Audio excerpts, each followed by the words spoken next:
work on projects that you want to learn and grow on. Unless you actually work on those and you're part of that, you aren't going to be able to grow and really learn. So I would say, it can be intimidating, but I think it's definitely important to lean in and be a part of any projects, campaigns where you want to be a part of, because without that experience, you aren't going to get the experience. Welcome to How I Grew This, where we dive into the world of digital marketing and connect with leaders in the space about how they're scaling, evolving, and growing.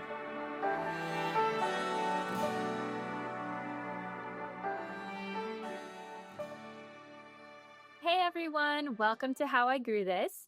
Today we're joined by Erica Johnson, who's Director of Global Platforms at Publicis Collective. She has a deep experience in digital marketing, media technology, and ad ops, so I'm excited to get her take on mobile trends shaping 2026, fresh off of the Publicis Mobile Summit that we just met at recently. So welcome, Erica. Yes, thank you. Great meeting you there, and it was a great connection to make while I was there. So really Well, we'll appreciate get it. into that and some of the themes that you saw come out of it for sure. But to start us off, can you start by giving our listeners a quick overview of your role as Director of Global Platforms over at Publicis? People say Publicis and Publicis. I'm interested also to hear your take on the pronunciation. They do. I actually will interchange using both of it.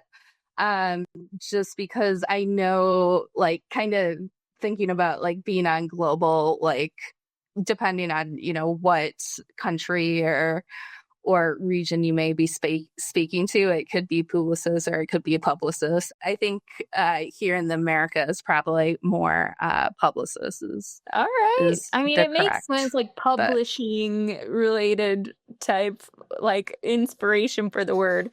But yeah, I hear both. Anyway, tell us a little bit about your role. I have been working in the ad ops world for a while, so I know my title is platforms, but I do a lot of my experience and background and what I do at Publicis is is ad ops related. But I do have my hands in a lot of different platforms, whether it's the MMP or in the ad server or one of our partner platforms that we're using. But essentially, I take a look at processes and also help with getting client initiatives launched from the platform's ad ops perspective. And launching and working with MMPs has actually been one of the big initiatives that I've really helped on since I've joined. So Awesome. And so we just mentioned it, the mobile summit that y'all just put together was really an opportunity to bring all of those types of platforms and folks together. So I know you were pretty heavily involved in planning the event. So I would love to hear your take on what went into that and what you were hoping attendees would walk away with. So definitely a ton of time and dedication. And I don't want to take any credit away from Phil Golas and Anthony. They really put a ton of time into this and over the last couple of years. And I think, one of the biggest takeaways is really just, understanding that mobile app is here. It's really important. And a big chunk of consumer times are spent on mobile apps. So we really need to understand, and not all clients, may be heavy into the mobile app space, but for those that are, definitely want to make sure that, this is something that we're able to track and we're able to measure and we're able to perform on. So I think just understanding kind of, what's currently going on in the space, what's to come, and hopefully give some space on thoughts and ideas on how to continue to execute and mobile app forward. So Yeah. Would you say there was anything that surprised you that came out of the event, or any themes or things that were brought up on stage? I think definitely some key points that will be important to take away from it. So, really thinking beyond the install, thinking about AI in the space, and, thinking about it from multiple different aspects as well. So, not just how the consumers are using it, but also, from how you're implementing, or how you may be buying, or just um thinking about ways that AI is going to influence not just the consumer's day to day, but also our day to day as well, and kind Yeah. of where AI will fit in when either executing it, or just delivering your mobile app campaigns. And then I think the other kind of important piece, again, it's not surprising to me, but just kind of looking at the journey and the signals. There's still definitely fragmentation there.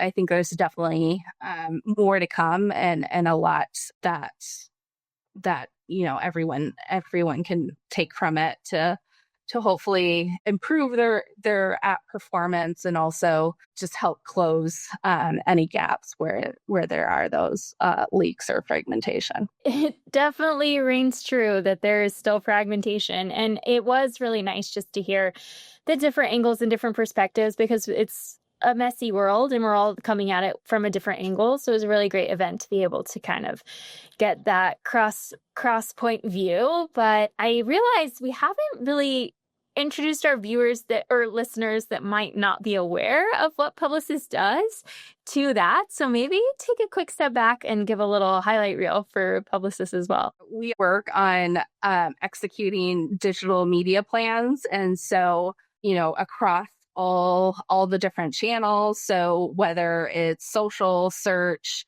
programmatic, CTV, we execute across all those channels, and really want to make sure that we are delivering, just the most innovative and best campaign that we can for all our clients, and also be able to measure and report out on that, and make sure that the clients are getting the outcomes and hopefully success that they want from their digital advertising. Yes, and Publicis is a great partner to Branch, so that is very fun.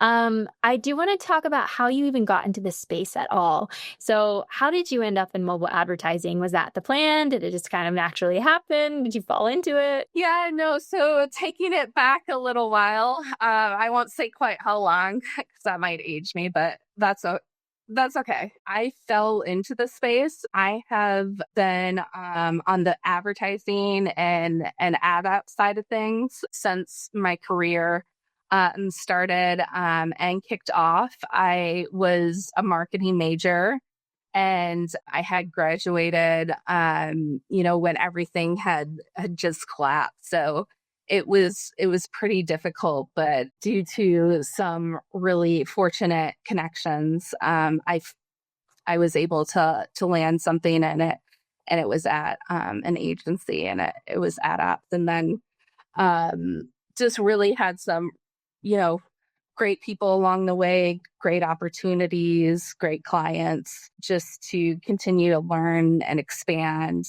And yeah, so here I have landed in the mobile app space currently. Is there a belief that you had 5 years ago about mobile advertising that you've completely changed your mind on, or that because it's so volatile of an industry that it's changed your mind for you? I would say probably the measurement piece. It was, I think, like whenever I think about executing the campaigns, I always think about, being able to measure, being able to track, etc. Yeah. And so, believe it or not, that was kind of one of my initial thoughts is, all right, well, how do we, track this and the user journey and make sure we're able to capture what is happening from when you go and execute a mobile app campaign. So yeah, and the measurement piece, as we know, has changed a lot as signals disappear and as new privacy regulations come in. And a lot of that is what we think about at MMPs over here, mobile measurement partners. So you've called yourself an MMP power user. I would love to hear a little bit more about, not only that expertise for you, but also what maybe some common misconceptions are about mobile measurement. I think one of the things that again first came to mind for me is just wrapping my head around being able to measure everything. And so definitely I have, overcome that and understand by using you need the MMP, right, to be able to measure. So that's the first thing. And then, so becoming a power user, I was actually working on, getting a lot of apps set up and migrated from one MMP to another. And so it was on a global scale as well. So I was able to really I had to be in the MMP every single day. Learning, how things need to be set up. There's the partner configurations, there's the links, there's scan. So all those things had to be done for all the different apps that we were migrating over. And then you got to also be able to connect those to all the different media or partner platforms that you're using as well. So that's how I became a MMP power user, was just being on that project and migrating everything over. So what is the hardest part to migrate, would you say, out of everything that you just listed? The hardest part to migrate, I don't know. There's probably multiple things. And all of it? No. But I probably making sure that you have all your postbacks that you're going to be measuring. And then because we had so many different apps, it's just making sure that all those postbacks events were there in each of the apps. And then the other piece as well is just getting not for all the partners, but for some partners, getting the partner configure in place is a little more tricky for some than for others. And so especially like as well, just ensuring that you have like scan there as well.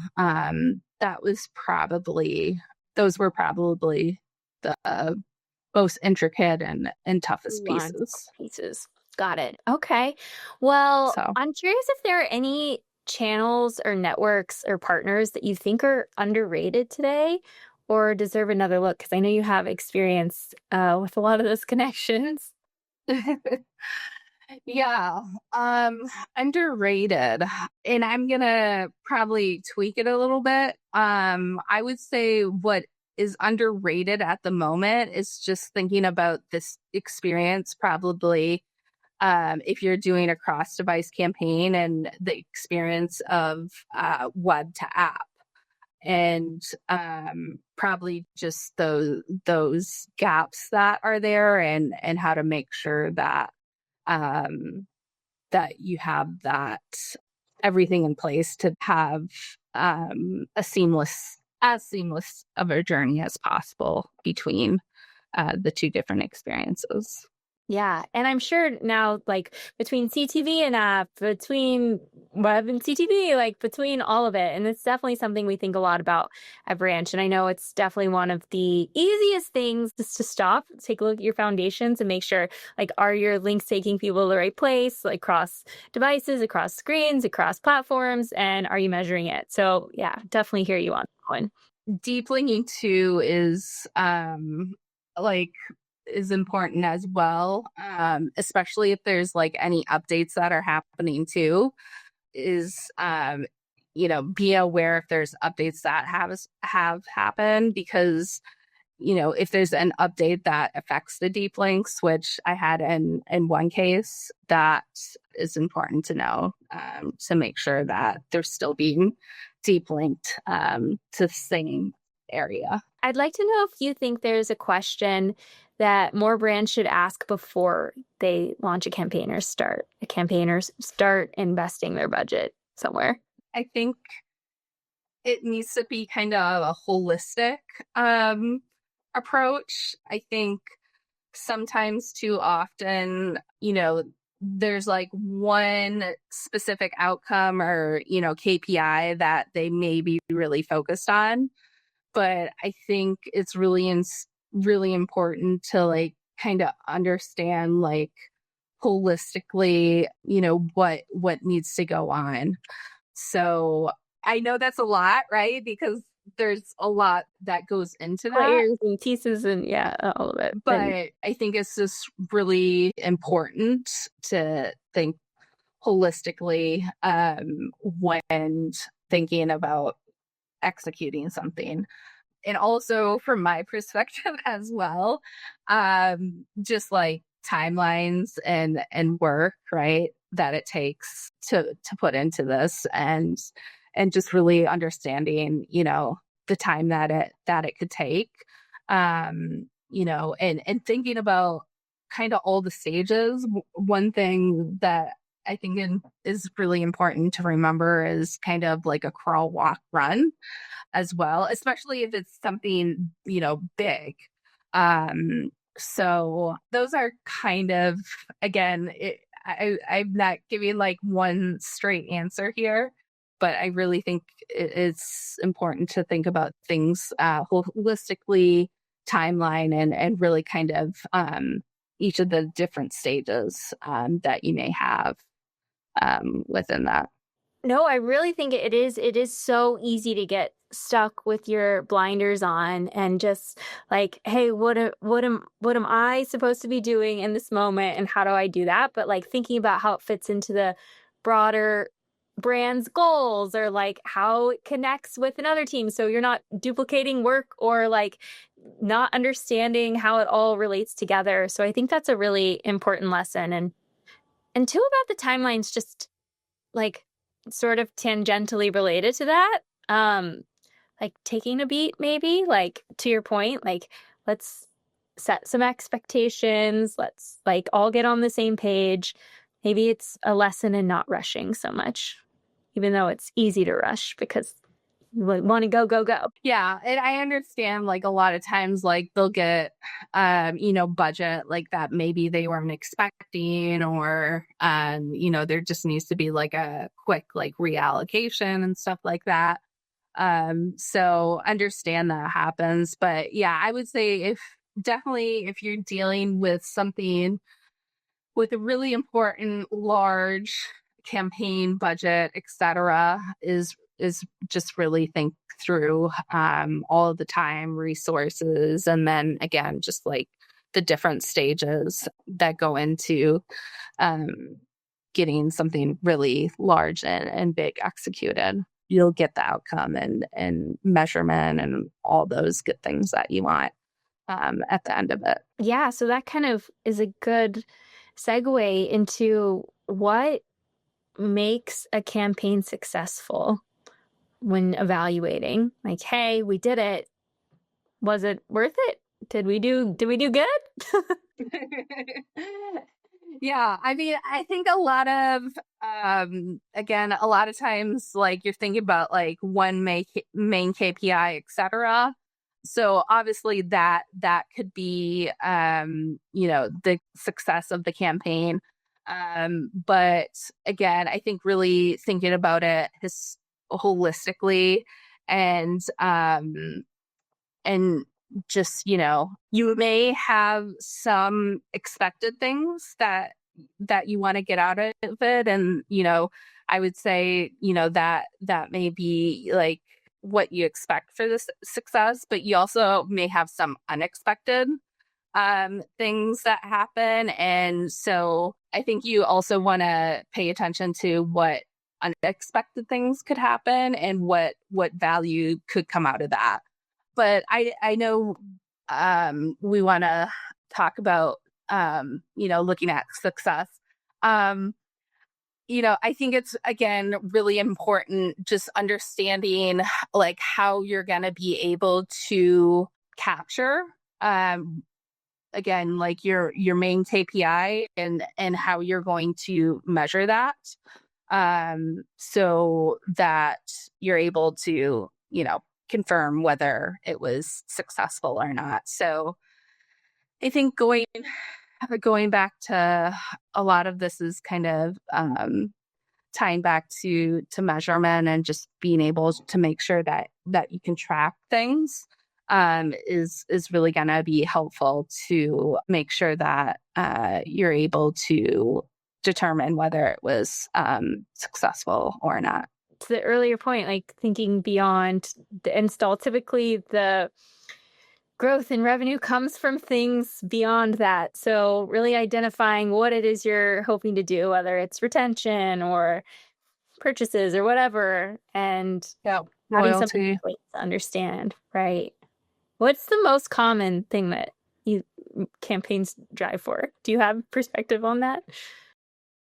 The most common KPI of a success that will measure. Well, a lot of times they're running awareness campaigns. So sometimes it's just awareness, but I think if it's not awareness, then it's likely probably a sale of whatever product it may be. Yeah. Awesome. We're talking a little bit about campaigns. Is there a campaign or any project that you're particularly proud of because it taught you something, perhaps? Yeah, I mean, the one that sticks out is migrating one of our global clients from one MMP to another. That has probably been one of the biggest projects, and just learning so many different aspects of it as well, that it allowed me to help with the mobile summit, and have kind of a lens into mobile space, and be able to really understand the mobile space. And so that's probably the top one that I'm proud of. Well, considering that helped you understand the mobile space a little bit more, are there any trends that you think people in the mobile space should be paying attention to? Thinking beyond the install, and just thinking about, the long-term value, engagement, and retention that you want to get from the consumer. And then the other, I think, biggest thing is AI, and how that's gonna reshape not just the consumer, but the whole ecosystem.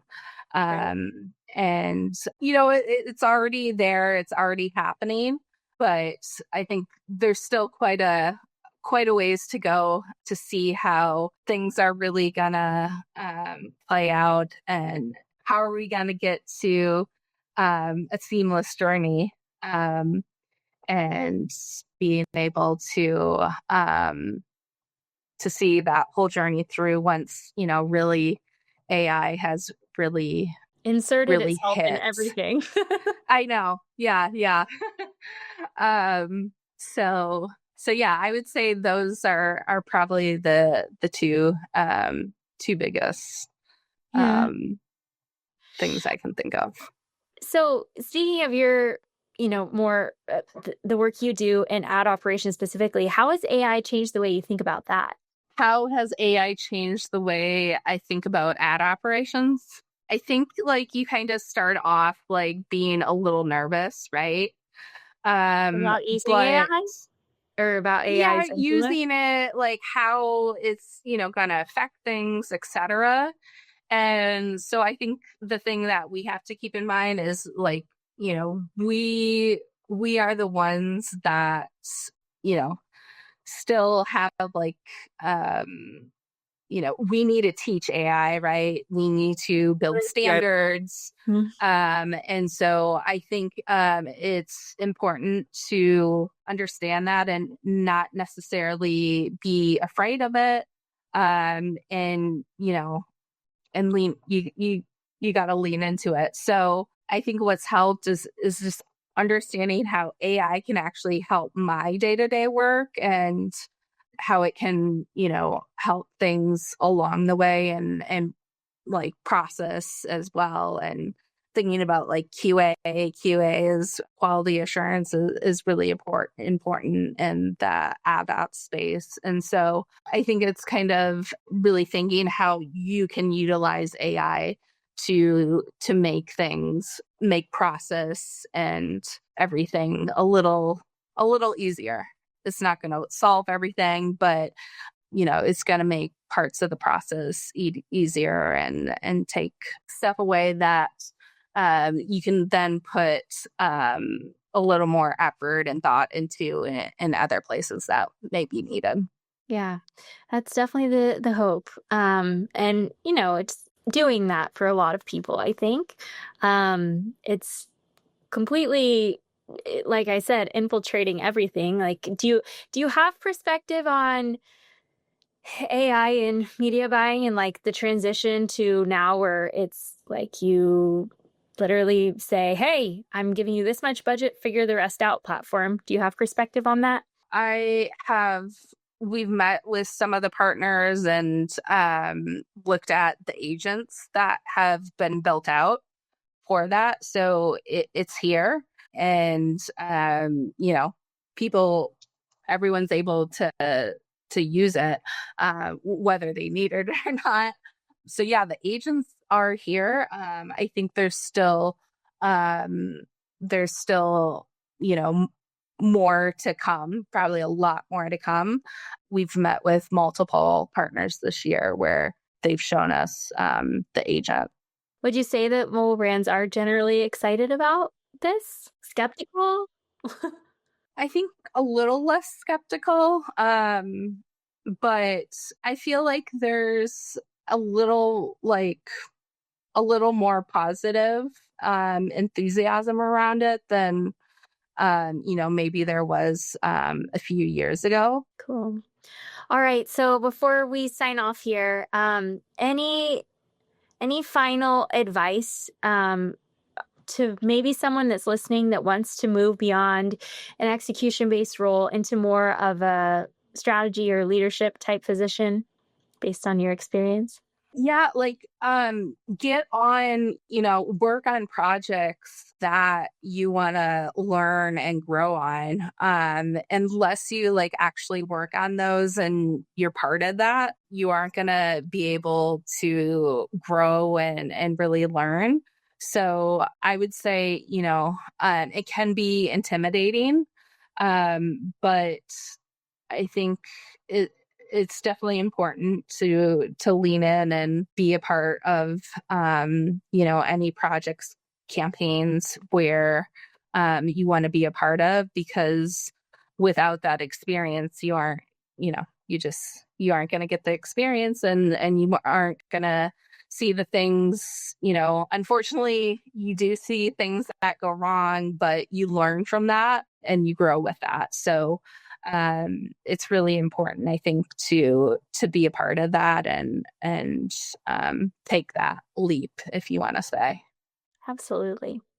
Awesome. Well, thank you so much for joining and for chatting through some of these trends and the event and your experience. Lovely to have you. Yeah, I hope it will be helpful and really appreciate you having me on. And it was great connecting at the Mobile Summit as well. Absolutely. Awesome. All right. Thanks for listening, everyone. Till next time. Thank you so much for listening.